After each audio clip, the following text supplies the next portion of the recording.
Good day, students. My name is T.A. Poppy. Today we are going to look at carpentry and roof work, level 2. We are going to look at topic number 2, which is a roof construction. The outcomes that we are going to look at is as follows. We are going to look at the functions of the roof.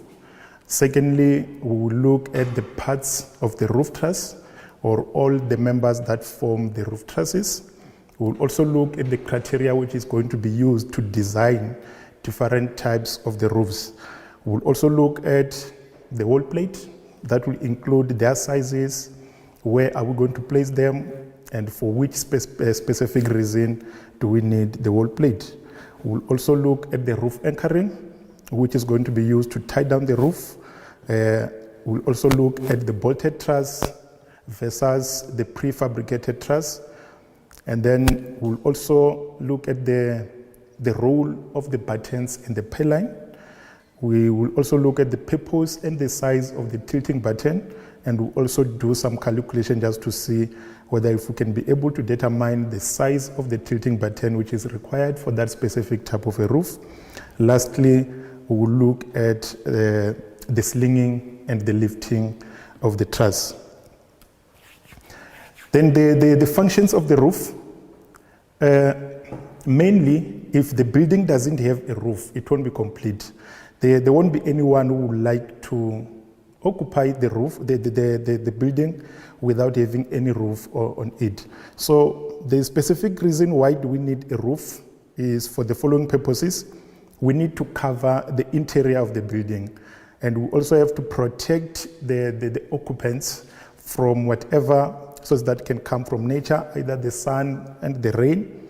We must also make sure that we provide the shades into the interior of the building. You can see that the building is very much nice, well designed, but due to the fact that it doesn't have a roof, it doesn't make that a complete structure. So no one can be able to wish to stay in that house if it doesn't have a roof.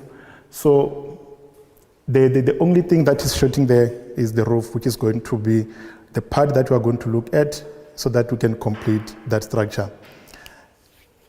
If you look at that one, it doesn't look neat, but it also covers all the aspects of the building of the structure, because it has got all the superstructures. It also have the roof structures, and it's complete. It can be able to protect whatever occupants and whatever material that is going to be stored inside that.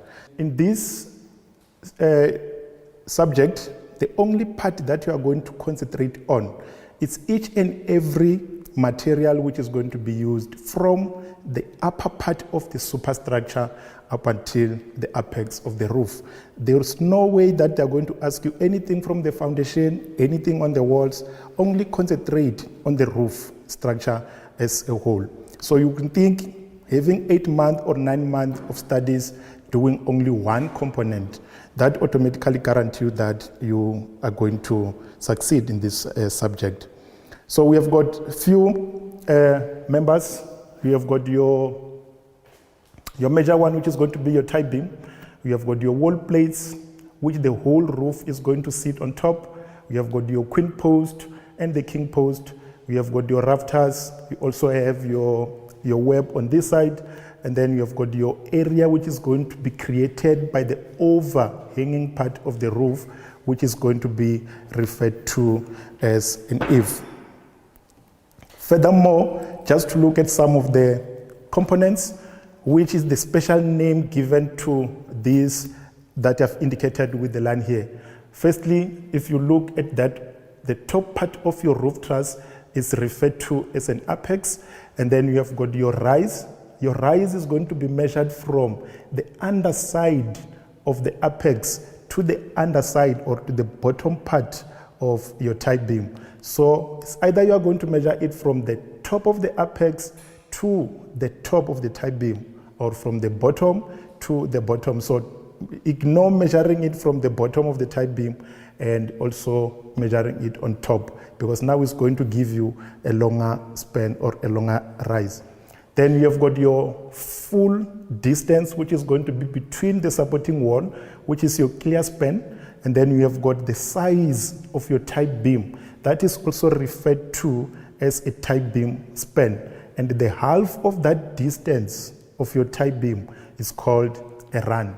Then take note, when you are doing the practical component, each and every time when you place your rafter, you must make sure that it's going to be cut vertically to the size of the wall, which we'll call it a plumb cut. So if it doesn't have a plumb cut, you cannot be able to fit in any fascia board on that. Then now that you know a little bit of those parts of the roof truss, we are now going to start looking at how can we design the whole truss or the whole roof as a whole before we can start putting it into the building. So we have got two ways that we can do that. We have got our deemed to certify roof design. We also have our rational design. So the deemed to certify roof design is normally based on the experience. So the people who have been working on an industry without having any specific qualification can be able to do the deemed to certify, which is sometimes called an empirical, because it's going to be developed by the craftsman. So there is no engineer who is involved in making this type of a roof. Then it's also considering the experience, and it's also more than that based or not looking at the theoretical or any aspect of engineering facilitation. Then if you look at that, they use the grass to cover that, which is the thatch roof. But if you look at it, you might think maybe the reason is because of the material that has been used to make it not to be a rational one and to remain being the deemed to certify. It is because of what we have said earlier on in terms of how do we design the deemed to certify. So now if you look at the rational design, a rational design now, it needs people who are engineers or people who are qualified engineers who is going to use some scientific calculations and look at thorough investigation to say where does the wind comes from, where does the rain start and stuff like that. And when they design that, they will make some calculation, they will go and get some facts on the area before they can start designing that. So that means after it has been designed, it will meet all the requirement of the standard of building, so that even if there is any weather condition that can disturb that roof will still be able to sustain that weather. There you can be able to see, and if you take note on the previous slide, they were using also the grass, and even here they're still using the grass, but you can see the differences in between, because that other one was the deemed to certify, and then this one is the rational design. So the rational design is normally done by the engineers and based on the reasons and the facts, and they do some of the calculations to design that. Then when we have to go now and build those roof trusses, either it's going to be the one which has been identified or designed by the craftsman, which is the deemed to certify, or the one which is going to be designed by the engineers, which is going to be your rational design. You can also have those two ways of building those trusses. The first one is going to be the bolt connection method, and then the second one is going to be the nail-plated one, which normally we refer to it as a prefabricated truss. So the bolted connection is normally done on site, and then the nail plate is going to be done mostly on the factories. Then there are two types of joints which is involved within this designing of the roof. The first joint is the butt joint, which is going to join two material on the edges of their side. And then the other one is the lap joint, which means those two materials is going to be able to overlap each other. So why do we have to look only at those two types of the joints? Because we know we have got plenty of joints that we can look at, but when we design the roof, we only consider these two. The fact or the reason is for the butt joint and the lap joint. So if you are using the butt joint, you are going to connect your roof trusses using the nail plate or whatever that you can call it. Sometimes they call it a gang nail, then it will depend. So if you are using the nail plate, the correct part of the joint that you have to use is the butt joint. And if you look at it, it saves a lot of material. I'll explain to you now that. And then the lap joint is the one that you can use if you have to make using the bolt and nut. So if you check it, that space which is passing through, because if it was a lap joint, if it was a butt joint, it was going to be cut at that angle there and then slide in, then you put the nail plate. But because it's the bolt connection, it has to pass through. So you can imagine if you have to build all those type of trusses with this material being passing through, you are going to waste a lot of material. This material can be used to manufacture some other part of the roof. So that is why we refer to this as the part of the roof truss that wastes a lot of material. But if you look at this one, because this one is the butt joint now using the nail plate, is going to save a lot of material. So normally this one is the one that you do it on site, and then this one is going to be done on the factories, and then they will be delivered on site. Just to give you a little example of how those nail plate roof trusses is going to look like, you can be able to see the angles. Sometimes they will ask you what type of joint were used there. Now that you can be able to see it has been joined together and without overlapping into another materials or another member. So that means the joint which has been used is going to be the butt joint. But if you are using the bolt and nut, you cannot be able to connect using the butt joint. There you can see the bolted connection. For the bolted connection, material has to overlap each other so that they can be able to connect the two members of the truss. Then now in terms of the advantages and disadvantages that can occur during the prefabricated truss, if you are going to buy the truss from the factory, the issue is if you are going to buy it and then they have to deliver it to your site, this truss is going to already being constructed, and what is going to happen to you is that you just have to go and put it on top of the building, then you clear the roof. So it's going to save time because you don't have to construct any type or any part of a roof truss. It's more economical. Whatever the wastage that was supposed to occur on site is going to happen on the factories, and then they will have to make their own commission on that. Then from there, it's professionally designed. You cannot have any problem with it. If the roof collapse, you know that you have got an assurance. This roof, it was professionally designed by the competent people, and then you have got a good quality and it's also guaranteed. Then, but we still have a disadvantages of that. Number one is that if you are not a competent person, you cannot be able to build up that prefabricated truss, and it can only be done on the factories. That will mean if there is any error on the truss when they deliver it on site, you will have to take it back to the factories, and that is going to cost you a little bit more, only if that can happen. But if that didn't happen, as we have already indicated it on the advantages, is going to save you a lot of time. Then the functions of the wall plate. As we also said, we are going to look at the wall plate.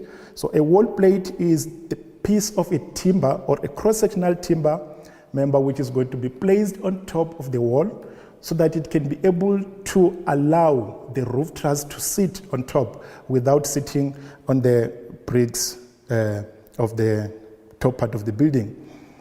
There you can be able to see now the sample of a wall plate. There they lay nicely a wall plate on top of your wall. If we don't have this wall plate and you put a truss on top of that brick, only that brick is going to carry the load of the truss, and then it's going to send it down, and then it's going to affect the whole of that structure which is below that brick. But if you put it on top of the wall plate, then the load is going to be spread all over evenly, and then the bricks has to share amongst that part of the load. That is why now we said in terms of the function of the wall plate, it's used to spread the weight of the roof evenly on top of the wall, and it also acts as the foundation or as the base of the roof, which is going to support the roof trusses.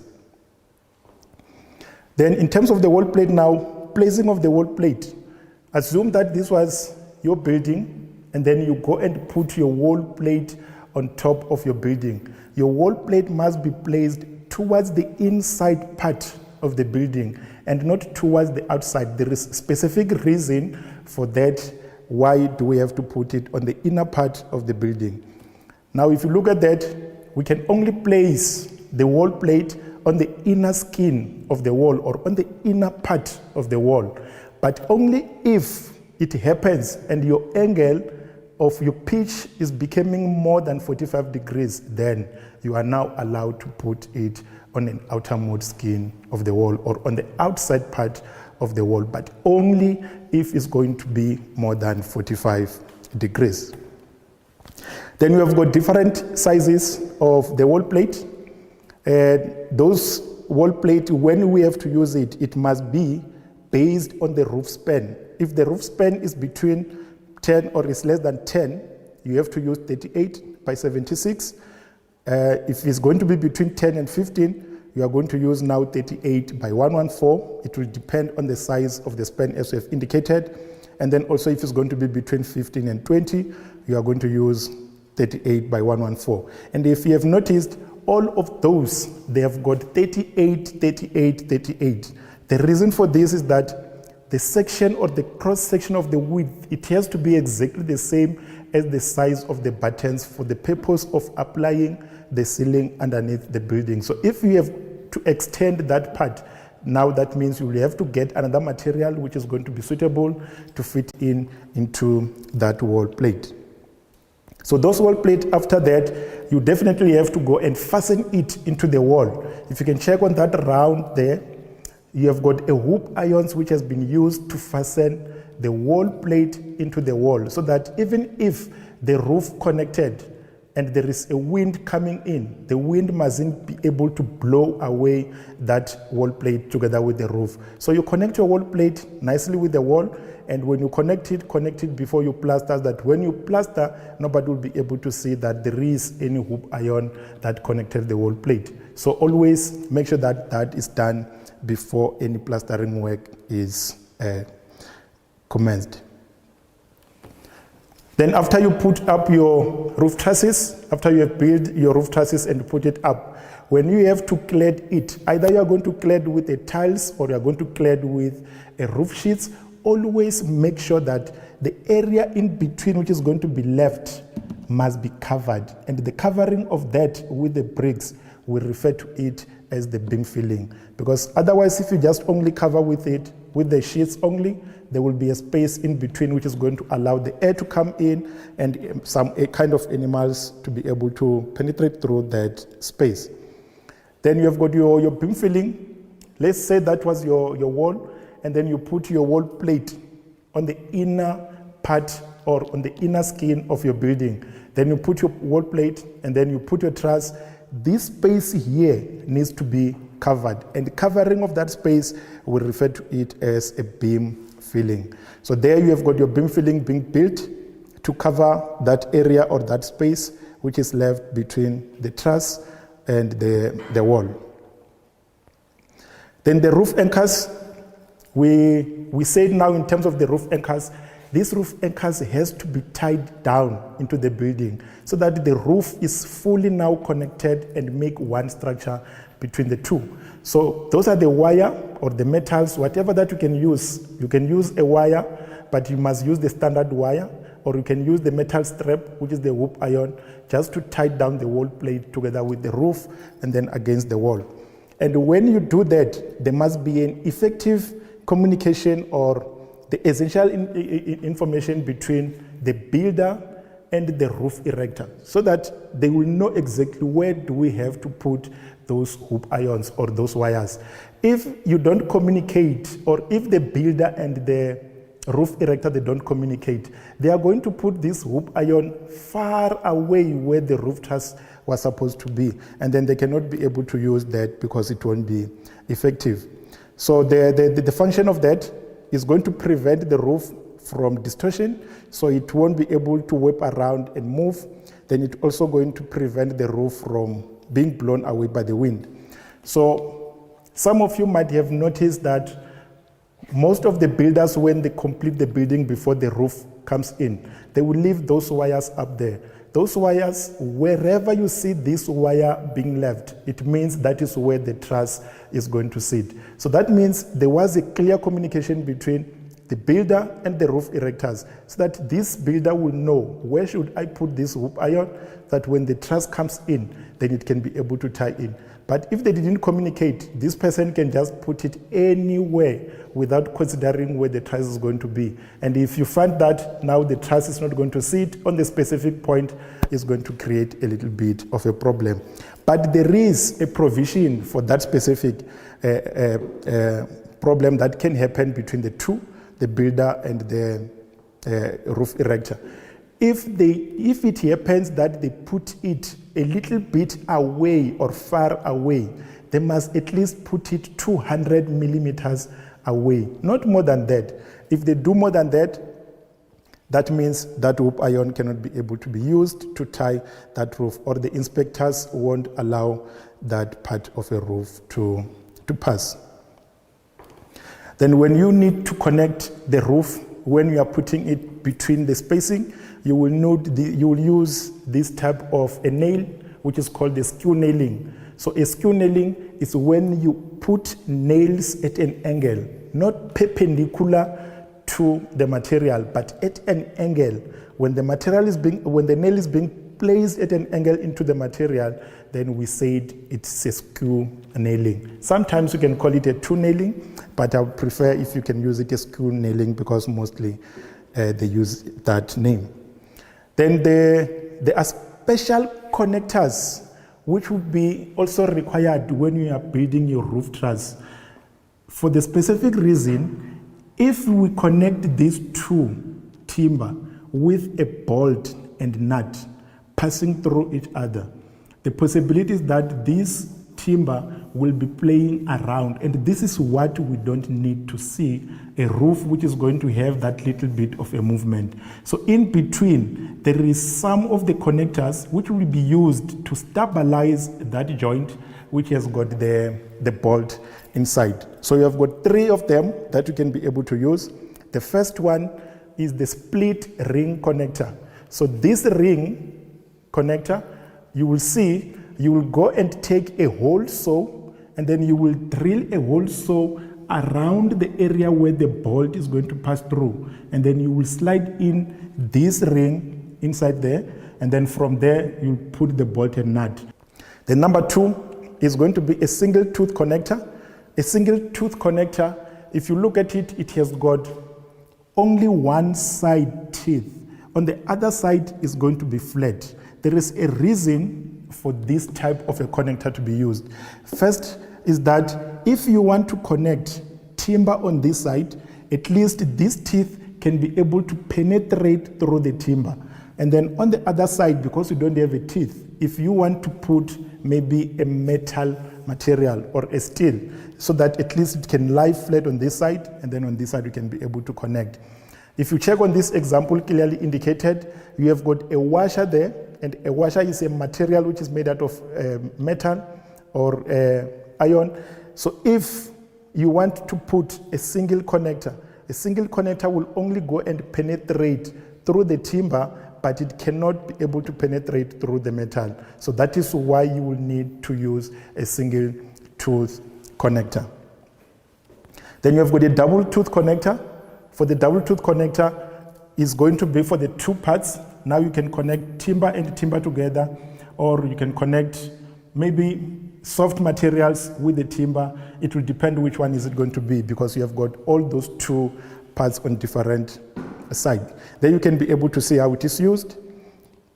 Then we have got another connector, which is a hurricane clip, or sometimes you can call it a storm clip, which is normally used to connect two materials at an angle of 90 degrees. It can either be the rafter and the pay line, it depends. Then now just to sum up, you have got your four main connectors, which is the split ring connector, the single tooth connector, the double connector, and the hurricane clip, and then you know exactly where it needs to be used. Then in terms of the truss spacing, you have got a specification to say how far a truss should be, but that will be determined by the pay line or the batten which is going to be used. If you are going to use the pay line, you will know how far it needs to be. If you are going to use the batten, you will know exactly how far it has to be. So now we can see there on the structure the splitting of the spacing or the truss spacing in between, which is going to be equal, so that every material which is going to be supporting the truss is going to support the truss equally. Then we have got the battens and the pay line. The batten and the pay line, the only difference is that they differ in terms of the size. It's 38 by 38, the other one is 76 by 50. But when you look at it, when you use the batten, you can only use it when you're covering with the tiles. And then if you use the pay line, it's when you're going to cover with the metal sheets. Then you can be able to see, that means here they've used the battens, then there they've used the metal sheet. Then there are some of the common functions that they do have.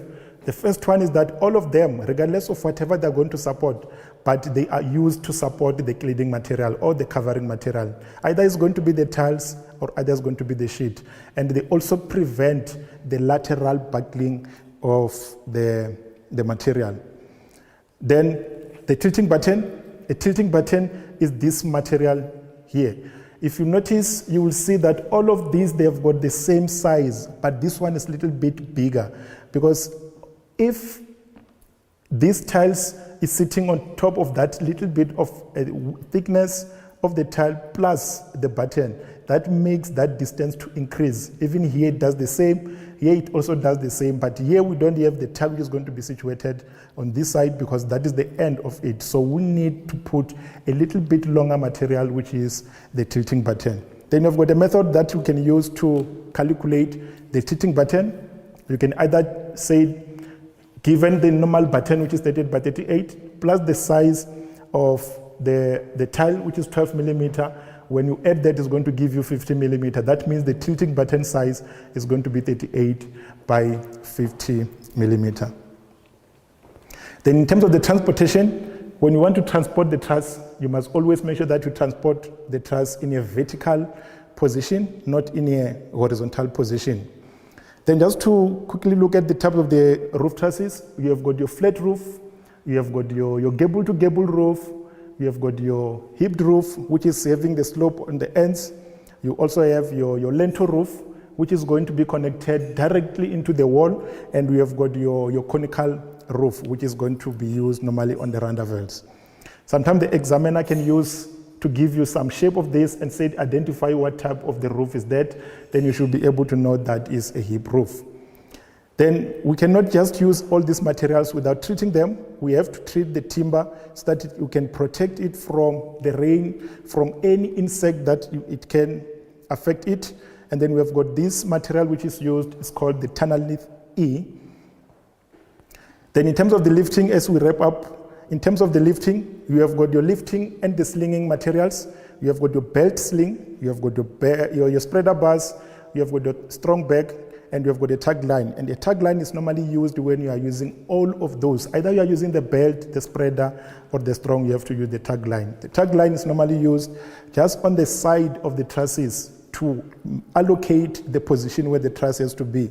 Because otherwise, if you lift it without having the tag line, it's going to swing around and it's going to be very difficult for you to put it on the position. So either you use the tag line, either you use the spreader bar, or you use the strong bags. It won't make it.